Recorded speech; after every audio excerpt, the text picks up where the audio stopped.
Hello, and welcome to the course of Foreign Language Syllabus Design prepared by Senior Lecturer Sami Babash.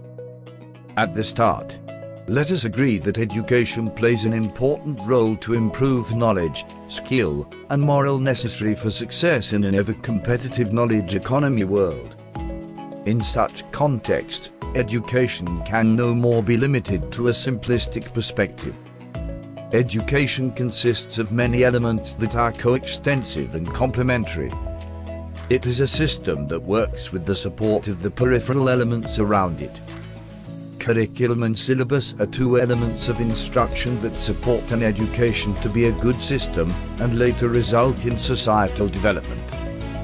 This course will help you to form a deeper understanding of the principles and procedures that inform current practices in language curriculum design and syllabus design. Moreover, the lessons will demonstrate how syllabus design practices impact classroom pedagogies and shape materials development. The course will also equip you with a variety of theoretical resources and insights for the formulation and implementation of appropriate language courses. Finally, the course will enable you to develop a critical view of curriculum design as it relates to Algeria's TEFL context. Who is the course suitable for? This course is directed to teachers or educational administrators who are interested in gaining a basic grounding in the principles and practice of curriculum development and syllabus design in the context of language education, and also to any participants with some knowledge of TEFL and didactics of English as a foreign language. The course will examine mainly the basics and dimensions of curriculum, syllabus, course, and materials design and development.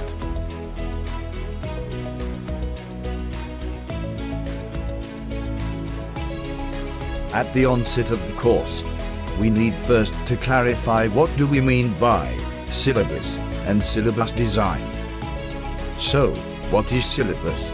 Many definitions have been given to the concept of syllabus over the years. We will attempt to mention some of them. Green defines syllabus as a plan of what is to be achieved through teaching and learning. It is part of an overall language curriculum or course which is made up of 4 elements: aims, content, methodology and evaluation. The syllabus identifies what will be worked upon by the teacher and students in terms of content selected to be appropriate to overall aims.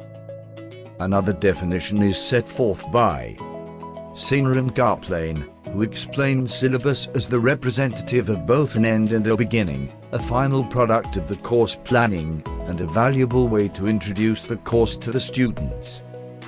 For them, the syllabus is one of the few formal, tangible links between teachers and the students, since it will be referred to throughout the semester.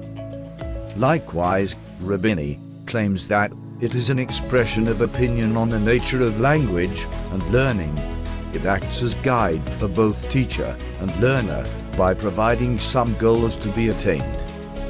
Robinson describes syllabus design as the compilation of decisions regarding units and their sequence of performance.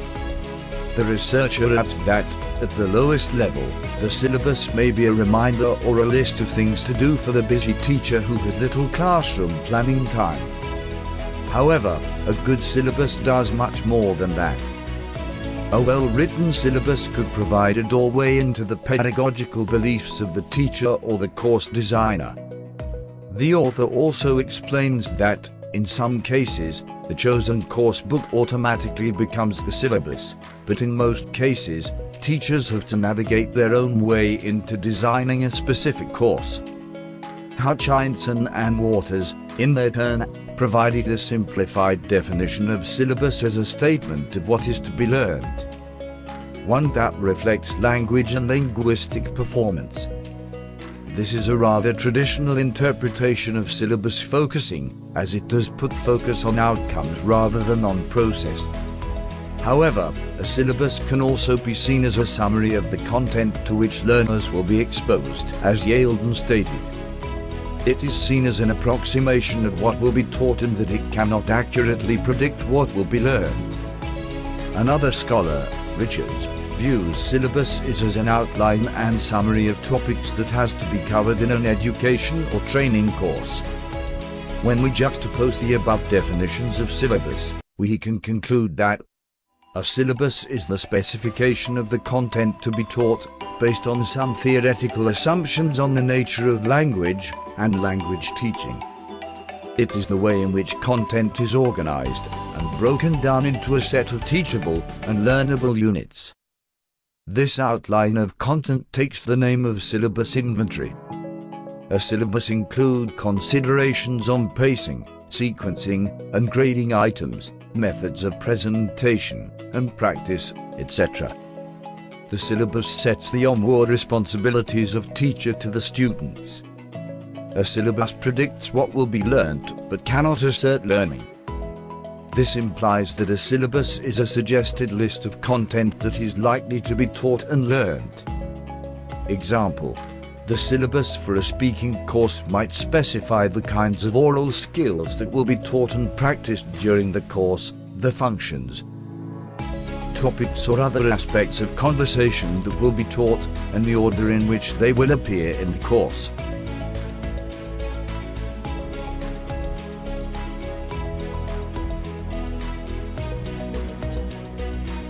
Since we now have a good idea of what constitutes a syllabus, one would ask, what purpose does a syllabus serve? Functions of a syllabus are multiple. As we have seen, a syllabus can take many forms, and each of them would have a different set of functions. A syllabus may be formally documented, as in the aims and content of a national or institutional syllabus for particular groups of learners, or, less explicitly perhaps, in the content material of published textbooks. Every teacher follows a syllabus, but it may vary from being a pre-designed document to a day-to-day choice of content, which the teacher regards as serving a course's particular aims. In the latter case, the syllabus unfolds as lessons progress. A syllabus is a basic contract between the instructor and students, laying out the responsibilities and expectations on both sides. It's also a roadmap that shows the general contours of the course, important elements, and the landmarks that will let students monitor their progress. Of course, the main purpose of syllabus is to break down the mass of knowledge to be learnt into manageable units. Any syllabus ideally should provide a clear framework of knowledge and capabilities selected to be appropriate to overall aims, continuity and a sense of direction in classroom work for teacher and students, a record for other teachers or to supervisors of what has been covered in the course, a basis for evaluating students' progress, a basis for evaluating the appropriateness of the course to student needs, identified both before and during the course, a content outline appropriate to the broader language curriculum, the types of learners, and the educational situation, and ultimately to wider society in which the course is located. Obviously, writing a document that serves all those purposes can be a challenge for novice teachers. Lot of practice and guidance is required before a teacher develops into a competent syllabus designer.